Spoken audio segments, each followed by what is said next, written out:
الله والله الله والله والله والله. اللهم صل على محمد وعلى آل محمد كما صليت على إبراهيم وعلى آل إبراهيم إنك حميد مجيد. وبارك على محمد وعلى آل محمد كما باركت على إبراهيم وعلى آل إبراهيم إنك حميد مجيد.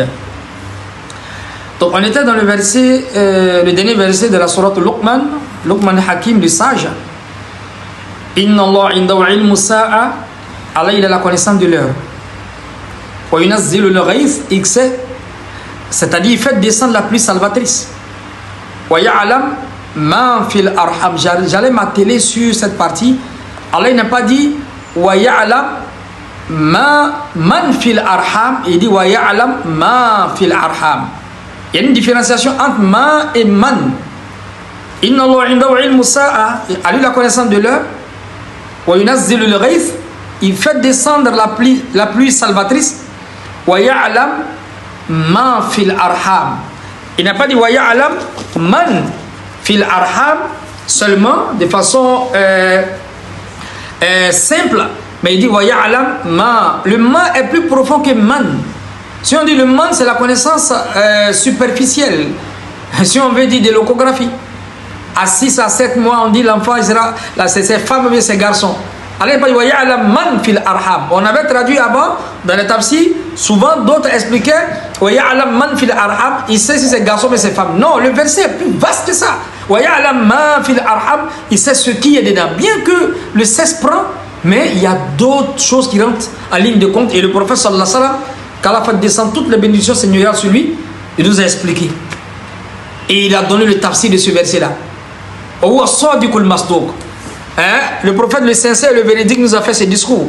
Et le sincère et le véridique, on va trouver encore dans Apocalypse 19, verset 11, n'est-ce pas? Où on parle de ce sincère et de ce véridique, là, qu'on a toujours corroboré que c'est le prophète sallallahu alayhi wa sallam. Il est le sincère, le véritable, le fidèle, le digne d'être cru. Cette même vérité-là est biblique, n'est-ce pas? Et apocalyptique. Regardez Apocalypse 19, verset 11. On ne fait que répéter les paroles qui démontrent les qualités du prophète sallallahu alayhi wa sallam. Apocalypse 19, verset 11, qu'on me dise, cette qualité-là vient de qui? Eh bien, il s'agit de qui plutôt? Nullement un prophète des enfants d'Israël, sauf le prophète sallallahu alayhi wa sallam, le prophète arabe. Puis je vis plutôt le ciel ouvert, et voici paru un cheval blanc, et un indicatif. Celui qui le montait s'appelle fidèle, véritable. Il juge et combat avec justice. Il juge et combat avec justice. Et les deux législateurs dans la descendance d'Abraham, c'est le prophète Moïse et le prophète qui? Ce sont les deux qui ont apporté une loi. Et les autres ont suivi cette loi-là comme la loi mosaïque et tout ça. Donc, le fidèle et le véritable, le digne d'être cru. Et ça, c'est marqué ici encore. Le verset, il dit, Ibn Mas'ud radiallahu anhu qala hadathana Rasulullah sallallahu alayhi wa sallam. Ibn Mas'ud dit, le prophète nous a fait ce discours. Wa huwa sadiqul masduq. Il est le véritable, le sincère, le digne d'être cru. Cette même vérité-là est biblique et apocalyptique. Apocalypse 19, verset 11. Inna ahadakum yujma'u khalaqahu fi batni ummihi 40 yawman nutfat. On consacre 40 jours de la création de l'un de vous dans le ventre de sa mère pour en faire une goutte de liquide. Le prophète continue. Il donne des paroles embryologiques alors qu'il n'a pas été dans une école d'embryologie. Le prophète nous parle de la géographie, et bien il nous parle de la cosmologie sans aller dans une école de cosmologie. Il nous a parlé de la pédologie sans aller dans une école de pédologie. Il nous a enseigné en fait la stratigraphie sans aller dans une école où il a appris ça. Contrairement aux autres prophètes qui savaient lire et écrire, mais le prophète sallallahu alayhi wa sallam, il nous donne des faits embryologiques, n'est-ce pas, de pointe.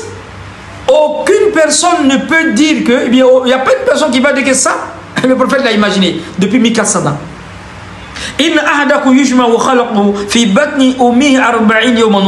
On consacre 40 jours de la création de l'un de vous dans le ventre de sa mère pour faire une goutte de liquide. C'était ignorant des tracteurs qui vont chercher des hadiths, n'est-ce pas, où ils ne connaissent même pas la quintessence. Ils oublient ces hadiths-là qui montrent que le prophète sallallahu alayhi wa sallam était inspiré de Dieu. Qui peut expliquer, n'est-ce pas, ces paroles apocalyptiques et ces paroles embryologiques au prophète sallallahu alayhi wa sallam alors qu'il est dans le désert arabique de la Mecque? Le prophète donne des faits embryologiques au cas par cas avec toute la nomenclature qu'il faut. إن أحدكم يجمع خلقه في بطن أمي 40 يوما نطفة ثم يكون علاقة مثل ذلك. Après ça devient caillou de sang. ثم يكون مضغة مثل ذلك, ça devient une boule de chair. Ça nous ramène la sourate Iqra.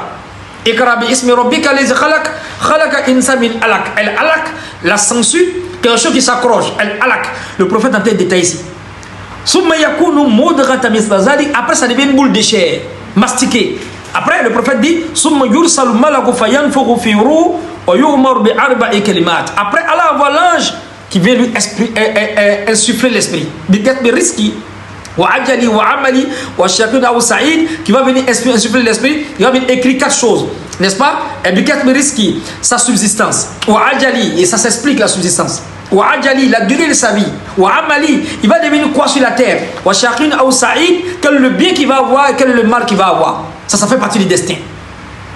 Le prophète donne ça alors qu'il est dans le désert arabique de la Mecque. La ilaha illallah.